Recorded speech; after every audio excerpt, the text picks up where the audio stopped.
going to be messy, it is going to be noisy, it is going to be unhelpful with a lot of casualties. Wow. Because it's going to be my one last time. Are you trying to threaten? No, I'm making people aware. Kindly be aware, it's not going to be easy, gentlemen.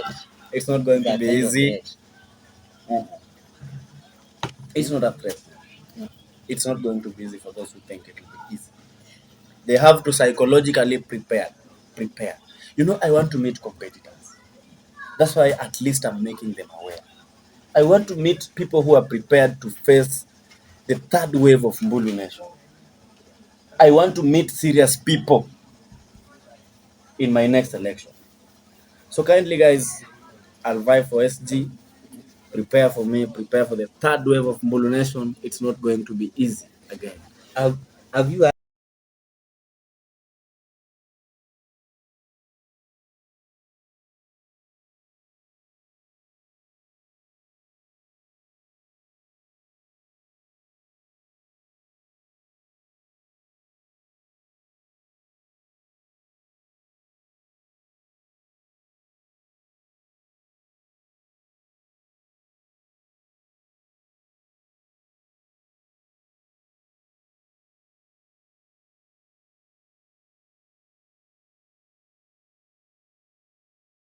Welcome to Plug TV, and today we have the man who has played great in Rongo politics, and I will invite him to introduce himself.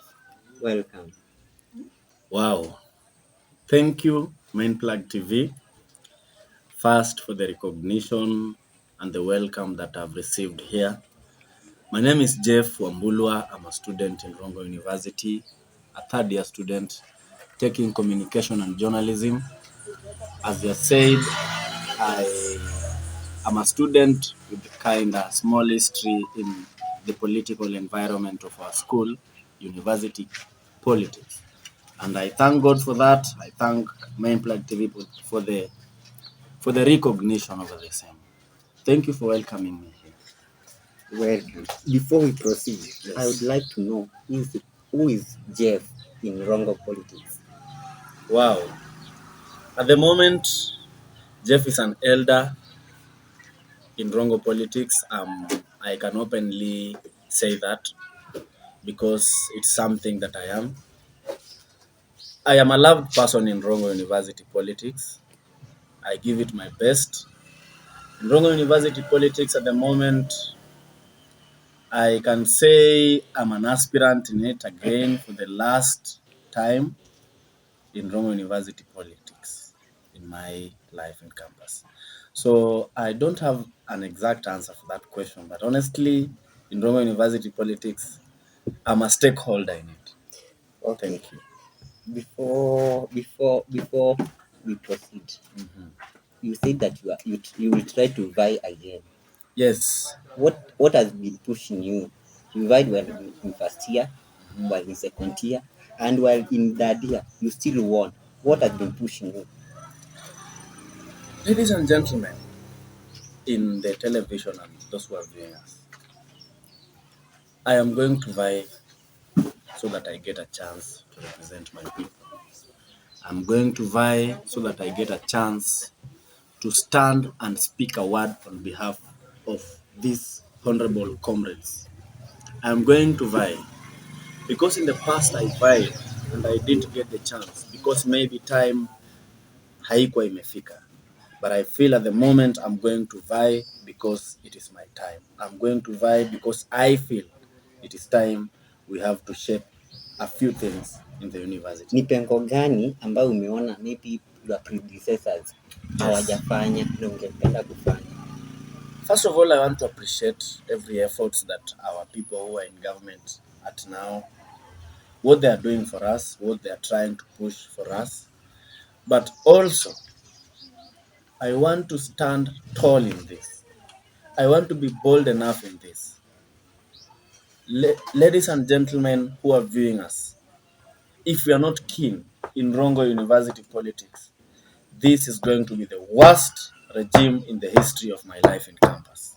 Which one? The regime that is it now. the Student Governing Council that is now headed by Mr. President Chairman Michael Ngala. What are some of the problems that you see facing the government? When you talk about problems, everybody or every leader has got his or her problems.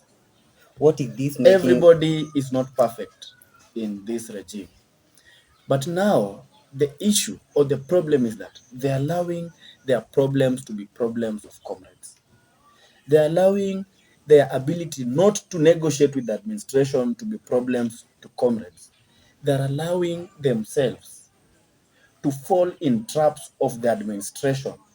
They're allowing themselves to not be to not be bold enough and stand tall to defend comrades. So those problems they have as individual people, they're costing us. Do you want to say the whole government or a particular person? You know, government You should is not made be, up of people. yeah. And every leader who is in government is a person. So when you talk about a government, you are talking about people and their responsibilities. They have responsibilities, they have duties as leaders that differ. And these people, I can boldly say, in one way or the other, they have not fulfilled what we expected from them as at now. Who would you blame more in Yes. Rongo University politics as per now? I will blame everybody who has failed on his or her duty. Can you mention the names? Of course, I can mention the names and the where they have failed. As we go by, that's what I'll be doing. Suppose you are given a chance Yes. now. Yes. What would you do that maybe they have failed? You can talk of one event that maybe they have done wrong. Yes. You know, I can say this.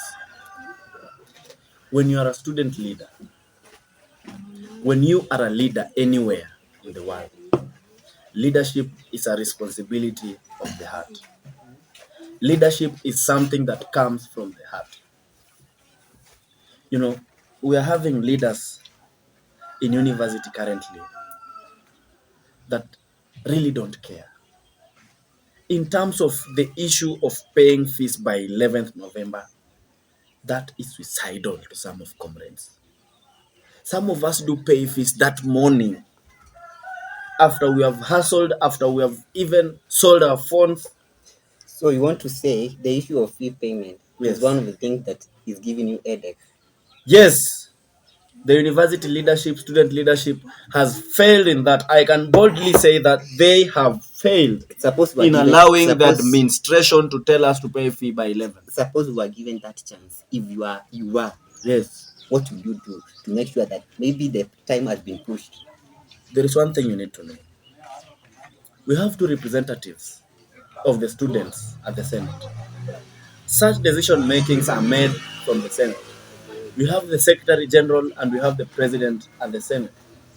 They always be at all those meetings, most specifically the disciplinary ones, and those meetings that do bring up decisions that will affect comrades.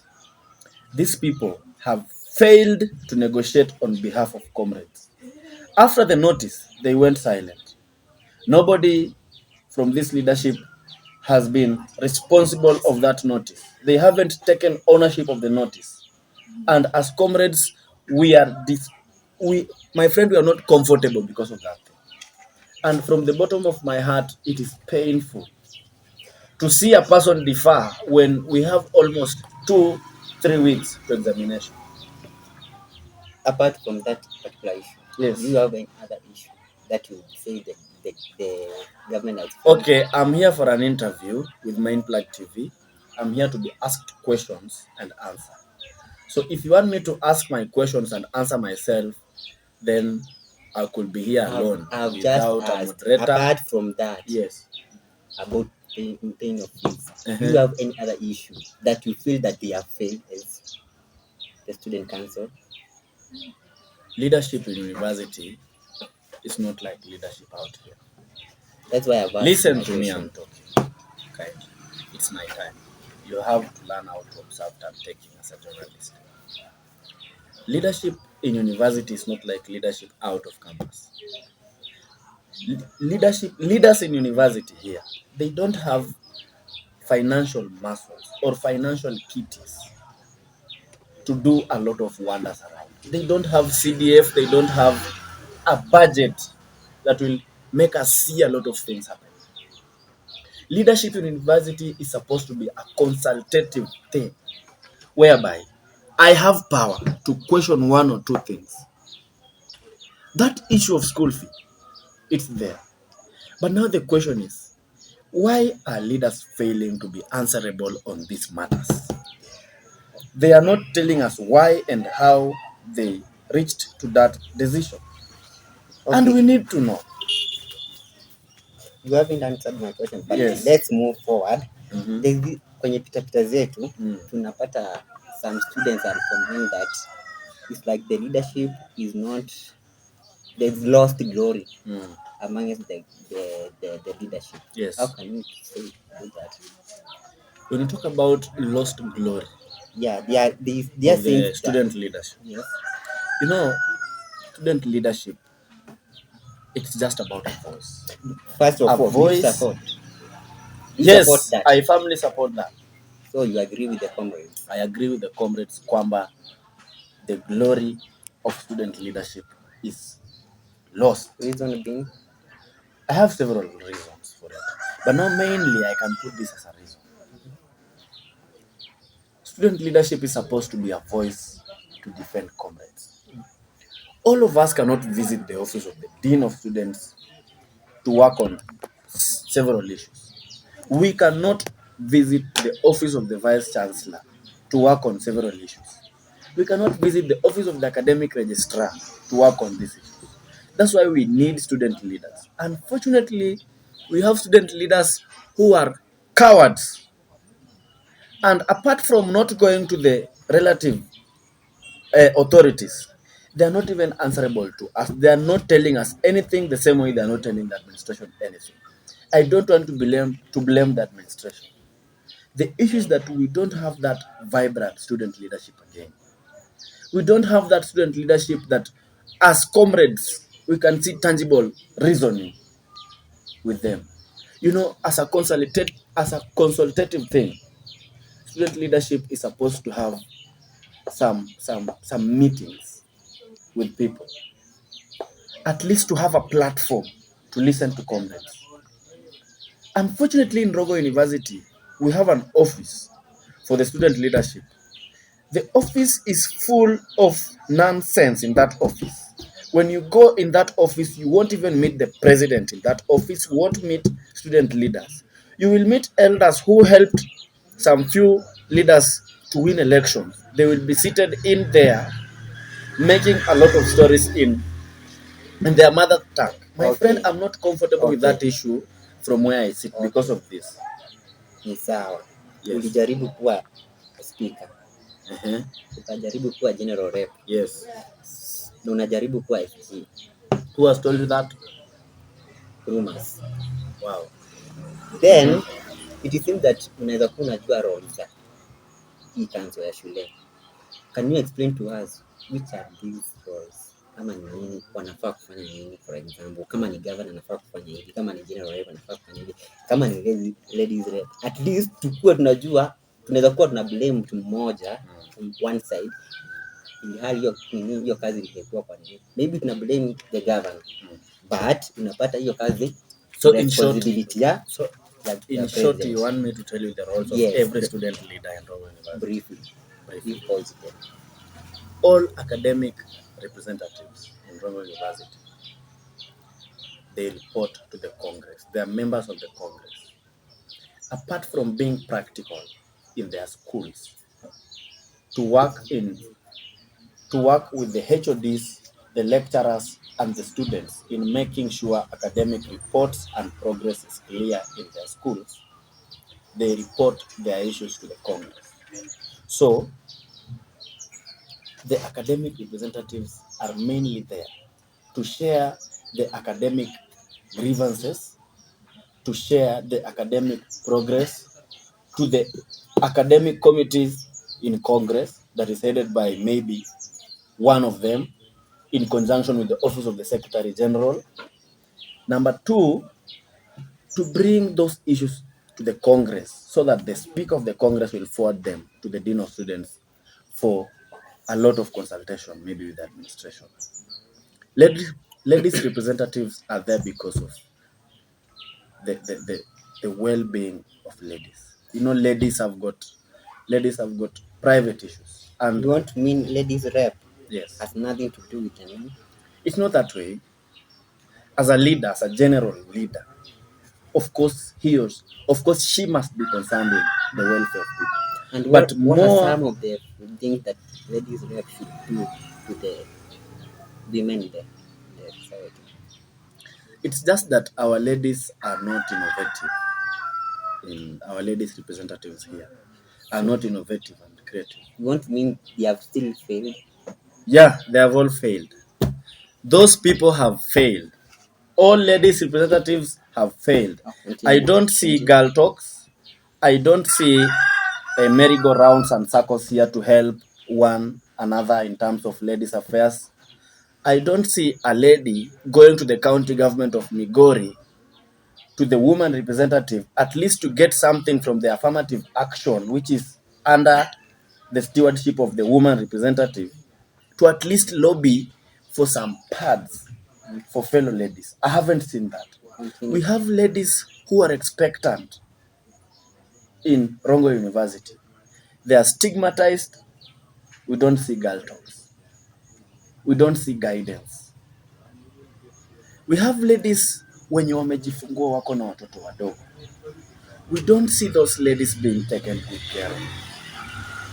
In fact, a ladies representative who is innovative, who cares, could use one or two things to at least be innovative and even apply for something from all these organizations that are there to help us. From USAID, from different NGOs. Will you continue with the roles, please? My friend, you asked me what a ladies rep can do. You have explained. Now, let's shift the The role of a general representative is to cater for the well-being of the people in that faculty, both academic, life out of school, like everything. It's about welfare, the well-being of the comrades in that school. You have said, to clarify, you have said that academic rep deals with only academic matters. Mostly academic sector. Ladies rep deals mostly with the ladies' affairs. Then general rep, the general welfare of all comrades. All right. What about the treasure among the, I can say, the executive? How? Okay, the executive. Yes, the office of the treasurer. Okay, is a treasurer. We are getting there. The executive is a council that is chaired by the president, the chairman of the council. The chairman of the council is still the chairman of all students. The chairman is like a symbol of unity of all students. The chairman works hand in hand with all other secretaries in the SGC, in the student governing council, in the executive council, in almost every sector. The chairman has broad wings to cover the roles of all other leaders, apart from having specific roles. Tunajua treasury ni mambo na pesa. Yes. Sasa tungetaka kujua hii pesa ni ya nani, tunapata aje, na tunaweza saidika aje through hii treasury. Treasury is an office, and the office holder is called the treasurer. The treasurer runs a budget that is contributed by students from your fee payment. There is something called RUSA subscription. It's normally 300 shillings per comrade. So the roles of a treasurer, first of all, he's a signatory in the school bank, the RUSA bank.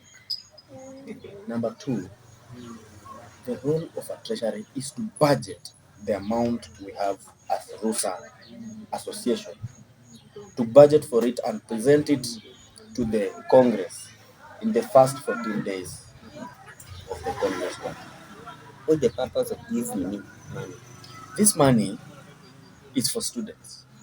This money is the one that pays our student leaders some little wages. This is the same money that we get some bursary from it. This is the same money that is used by a student in terms of entertainment. The freshers' night, okay, about paying the TV subscriptions that we watch normally, mess, and other small duties. Yes.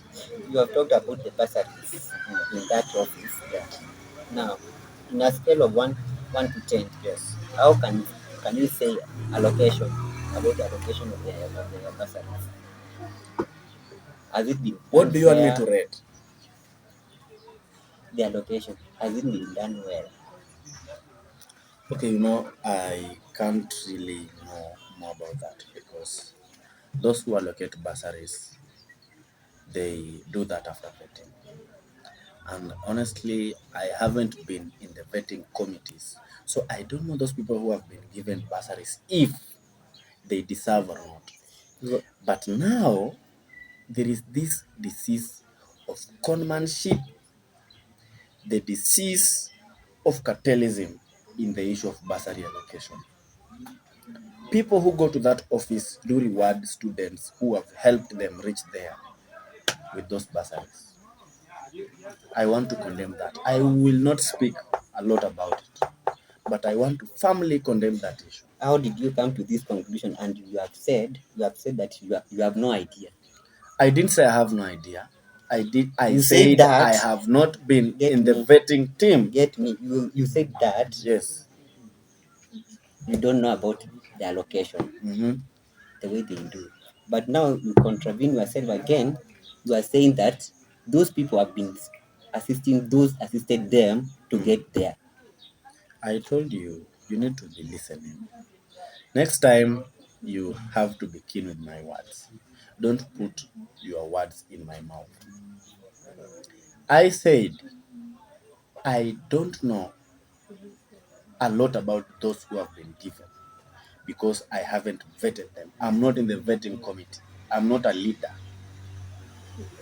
But now, the outcome itself, after now people being given, we'll see and observe the who have been given. Some didn't even apply. Some are being rewarded. They are rewarded bursaries because they fought for those people who were there, because they used some finance to make them there. And that is too bad. I condemn that with all my body parts. All right. Let me ask you this. Yes. Is Rongo politics, can we say Rongo politics is democratic? Honestly, it is democratic. I can freely say that Rongo politics is very democratic. Okay, it's a matter of one vote, and that vote counts.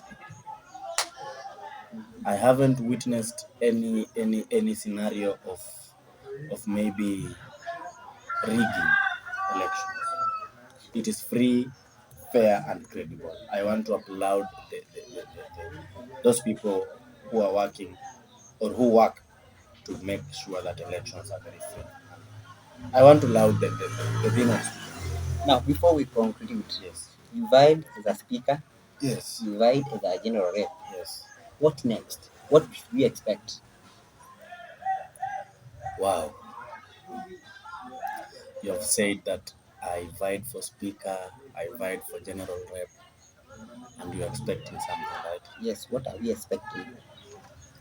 I want to be very open. Number one, I'm a man who never gives up.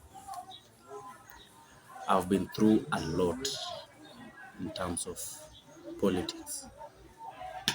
If it's about pain and loss in Rongo University politics, then I'm one of those who have lost a lot in it. If it's about investment, in Rongo University politics, then I'm one of those who have invested a lot in it. But now the unique thing with me is that I don't really believe in giving up. I vied for speaker in my first year. I was very ambitious. I was very prepared and very ready to be the speaker of Rongo University Congress in my first year. I re-strategized, I rebranded and went for general representative in my second year. I was very ready, I was equipped for the same. Unfortunately, I didn't get what I wanted. But they say, if you don't get what you want, definitely you'll get experienced. This time round, I'm going to vie again. Which position? I'm going to vie for the position of the Secretary General, Rongo University Students Association. Let me ask you. Yes. You vied as a speaker, you Yes. lost. You vied as a general rep, you lost. I didn't lose. Point of correction. In What fact, has I been was making you? I was winning. What makes you lose? I didn't lose my general rep. You have to correct that first. I didn't contest. Then But why I did you? tried. What strategy you used? Maybe was bad. Then You don't know what happened. And I intended. what is this thing that I don't know? And What happened? I will not want to make it happen to anyone. Reason? Reasons are best known. Let's start with the speaker. I lost speakership. I agree. Were the strategies not okay? It was about, I was a first year there. And I vied when 80% of the Congress were third years. And they really despised me. And they looked in my eyes and told me I'm still a child. I don't even know where the office of the Vice Chancellor is located. I was brought through a lot of intimidation. A lot of, they despised me walinidharau, and they just said to make me lose. Sawa, nini ilienda mrama na hii ingine ya pili? Okay, the only thing I can tell you about hii ingine ya pili is that I didn't contest. What happened. I will speak about it. The last minute. I will speak about it when I'll be during my inauguration as the Secretary General. Bwana, tuguzie tukijue nini ilifanya utoke. I'm sorry, I'm not going to talk about that. Main Plug TV, kindly listen to me. I'm not going to talk about that. Okay. Now that you are going for SG, yes, what are your strategies? Then you unasema now this I must win. Hii lazima nipate juu niko na strategies enough. Okay, I have enough strategies. That's what I want people to know. I am very prepared. You know, you have to know one thing. A hunter who is only remaining with one arrow doesn't shoot carelessly. What I can say about my general rep bid is that I know very well I'm not the best student to take up any leadership responsibility in Rongo University. But about next election, I want to promise that it is going to be messy, it is going to be noisy, it is going to be unhelpful with a lot of casualties. Why? Because it's my last, it's going to be my one last time. Are you trying to threaten? No, I'm making people aware. Kindly be aware. It's not going to be easy, gentlemen. It's not going to be easy. It's not a threat. It's not going to be easy for those who think it will be easy. They have to psychologically prepare. You know, I want to meet competitors. That's why at least I'm making them aware. I want to meet people who are prepared to face the third wave of Mbullunation. I want to meet serious people in my next election. So kindly, guys, I'll vie for SG. Prepare for me. Prepare for the third wave of Mbullunation. It's not going to be easy again. Have you heard of any competitor so far? Not really. I haven't heard of any. Because I don't think that is my responsibility as a person who is focused. As a competitor, I know I'm going to vie, and I know I'm going to win. As a politician, so you must have something. No, you must know. I haven't known them because we haven't applied yet. But there is a lot of hot air, and I don't want to speak about rumors. A lot of misinformation around, but they haven't even opened a window for application. Time will tell. Okay. Before tumalize, Jeff, ningetaka kujua unaonaje hii process ya betting of CS? What I would say about the issue of CS vetting and everything, it was fairly done. Those who deserved were approved by the parliamentary committee, and I want to congratulate them. I want to congratulate the president for giving us one of the best cabinet secretaries. That is an exact image or face of Kenya. All tribes are represented, and we thank that the president has now shown us that we can do things beyond the base of tribalism. Thank you, Honorable William Samuel Ruto, for that. Before umalizie, kuna huyu mmoja amekuwa rejected. Yes. Penina Malonza. Yes. Juu amekuwa nominated na President Ruto. Way forward yake unaona unasema aje? Okay. That lady, she was denied because she didn't deserve. If you want to be cabinet secretary for tourism and you don't know 2 national parks, then you're in the wrong place. I want to just bid a goodbye to Madam Penina Malonza. Kindly keep off public offices.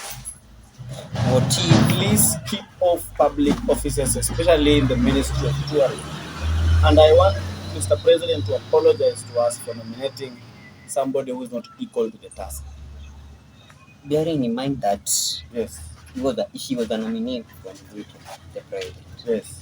And the parliament, as per now, the majority are Kenya Kwanza. Do you think there's the possibility of she thriving through? The good thing with Kenya Kwanza, it is a group of truthful men. A group of people who has the best interest of Kenyans at heart. I am sure that it's not going to be about Kenya Kwanza, but our honorable MPs from the Kenya Kwanza wing are truthful men. And they are going to give us the exact cabinet that they feel can effectively work for us. If they don't give us Penina Malonza, then that is the right decision. I believe in that. Thank you. You have been watching Main Flag TV. My name is Isaac Mumo, and I've been with my guest, Jeff Wambulwa. Yes. Thank you.